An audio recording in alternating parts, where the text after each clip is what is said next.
Thank you, Cynthia, for that great introduction. I have been working with the Port of Newport. Yeah, I have been working with the Port of Newport with Erin Bretz, doing historical research on the Newport Bayfront. Let's get into it. So just starting off, what are we going to be talking about today? We're going to start with the purpose of my project and how I went about researching the Bayfront. We're also going to touch a little bit on the history of Yaquina Bay, and then we'll move into my findings about the industries that have occupied the Bayfront and some population data as well. We'll also be talking about some regulatory impacts on development in the area, and we'll end with some acknowledgements. So first off, the purpose of my project was to contextualize decisions on policies regarding property by the Port of Newport, being able to explain to the public why the port makes the decisions they make. And the end product of my project will be to propose a framework for the purchase and sale of port property in the future management of port properties on the Bayfront. So let's move into how I went about this.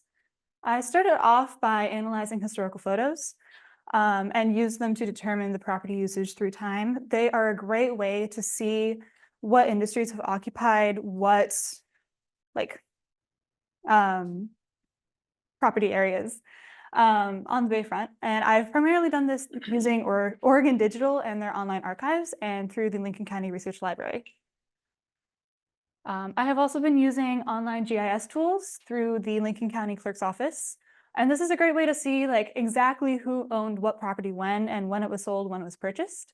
And this has allowed me to see how industry has changed on the Bayfront.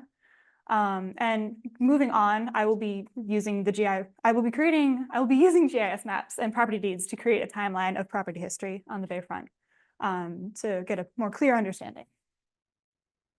I also analyzed census data collected by the U.S. Bureau of Census.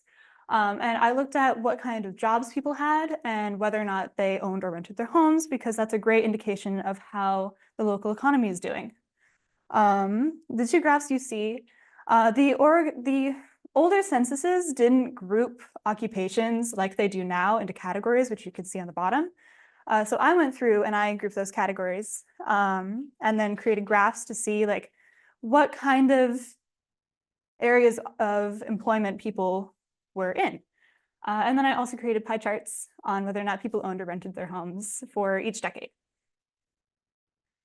And then let's talk a little bit about the history of Yaquina Bay before we get into my findings. Starting off with the Yacona people, these people have lived here for centuries. And then when fur trappers especially and people began to move west, they brought with them diseases. Before people moved out west, there were as many as 700 Yacona people living in this area.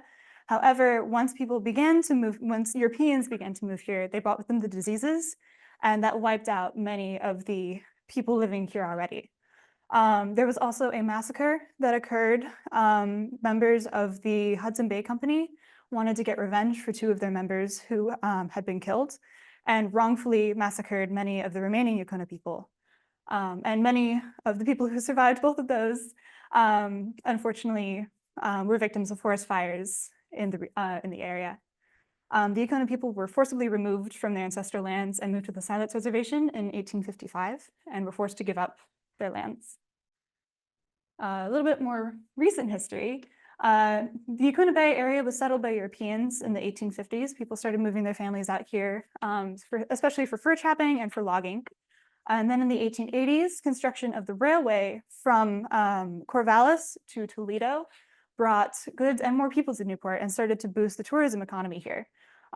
Newport was the easiest place to get to for years on the Oregon coast for people from the valley because of that railway.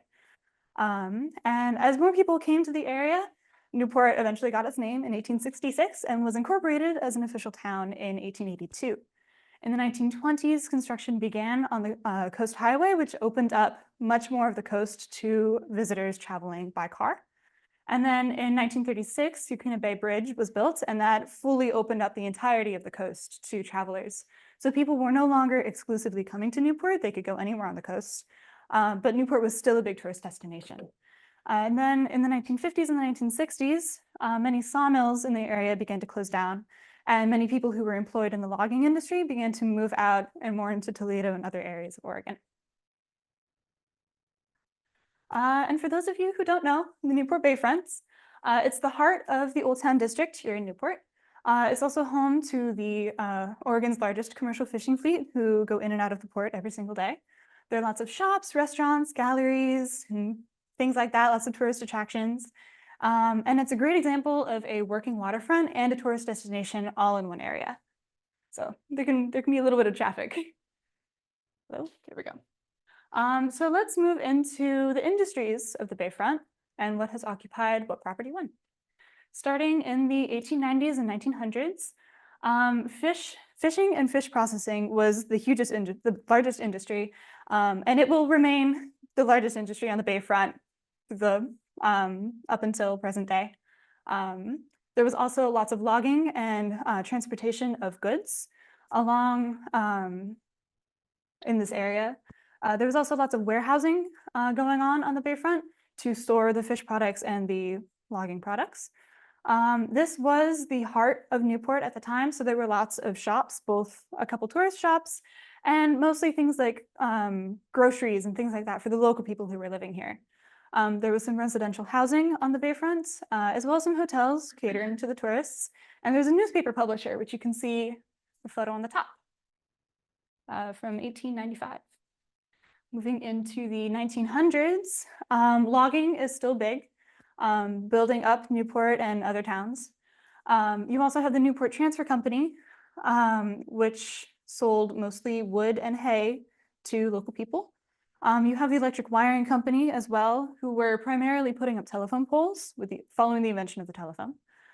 You also have some other tourist attractions like photo galleries and hotels for people to stay at. And like any good town, you had saloons, of course.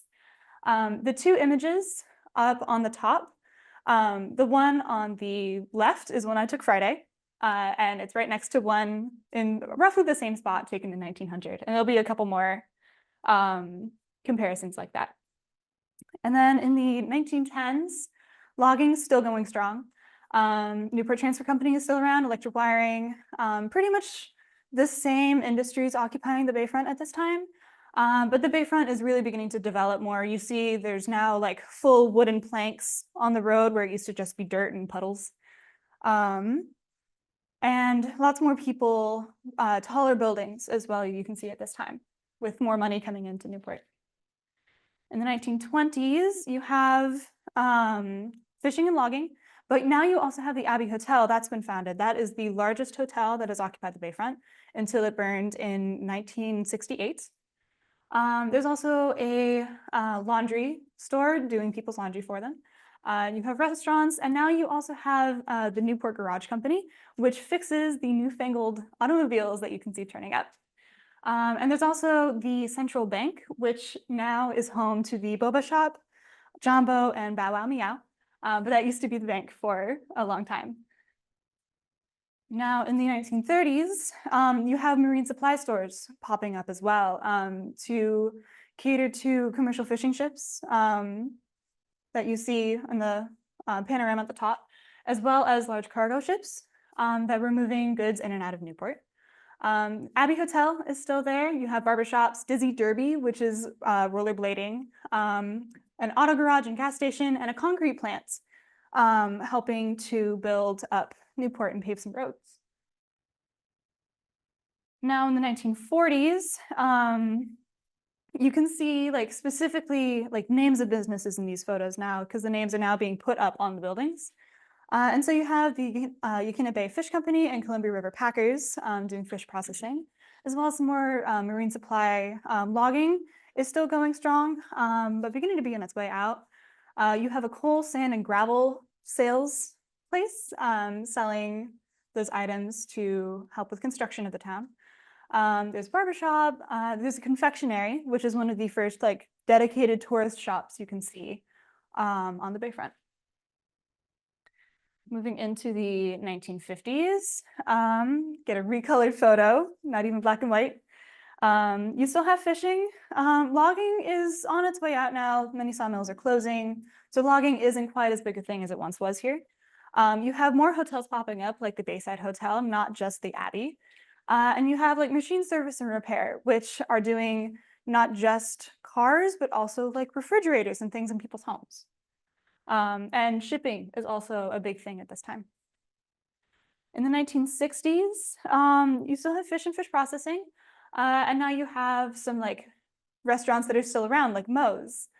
This photo is from Bobby Kennedy's visit in 1968, when he came to Newport and visited Moe's. And you also have shipping, and you have some fishing charters taking people out to go fishing in the ocean. Now in the 70s, you have like Bay Haven Tavern, Moe's is still around. There's a grocery store as well. Seafood companies processing the fish that are caught in the ocean. And there's the undersea gardens as well, which is a big tourist attraction.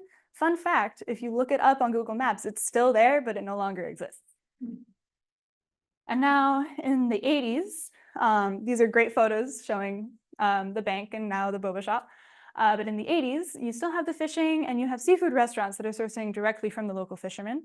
You have lots of gift shops and tourist attractions, undersea gardens. So it's now much more like the bayfront that we know and love today, where it's a working waterfront, but also a big tourist attraction. So let's talk a little bit about regulatory impacts on developments and how those have impacted the development of the bayfront. If you're looking to have a business, pretty much anywhere, you really have to have your business where it's like in its own zone. So if you're looking to build like a candy store, it should be in like a C1 zone, which is retail and service. Or if you want to have a factory, you want to go to an industrial zone like I1 or I2. And so this is a map of all the zoning districts around Yaquina Bay. All of the blue areas are zoned either water dependent or water related. Anything in more pink is like retail and touristy kinds of things, and anything in purple is more industrial. And so you can see pretty much the entire bayfront is zoned as water related or water dependent. And so those are places where like you're gonna put your boats, you're going to have companies and processors who need direct access to the water, so they have to be there. If you want to have your candy store there, because it's a great tourist attraction, you can apply for a permit to build in a water-related zone. And if you're approved, you're good to go. For most of the development of the bayfront, they didn't really have these regulations, and so they could kind of just build wherever they wanted to. And so that's why historically the bayfront has been both a tourist attraction and an industry area. A great example of this is the Loomis dry cleaning store from the 1910s, cleaning and pressing people's clothes for them. That was located on the bayfront. Now it would not be allowed to be there unless they had applied for a permit, and they would have to analyze like environmental impacts and economic impacts of having their business there. So these zonings have heavily impacted development. So now let's move into a little bit of the population data about Newport historically. These are some graphs of how industries have changed in Newport based off of what occupations people said they were in on the census. So they're grouped into the modern day categories like construction and professional scientific management admin services. That's all one category. Does anybody know why there's a dip in employment in the 1920s? Any ideas? No? That's because of the influenza epidemic that happened then. Any ideas why there's a second dip after the 1930s? The Depression, yeah, exactly. And I thought it was really cool that you can see that here in Newport in these graphs, and you can see that employment was fluctuating with those big events.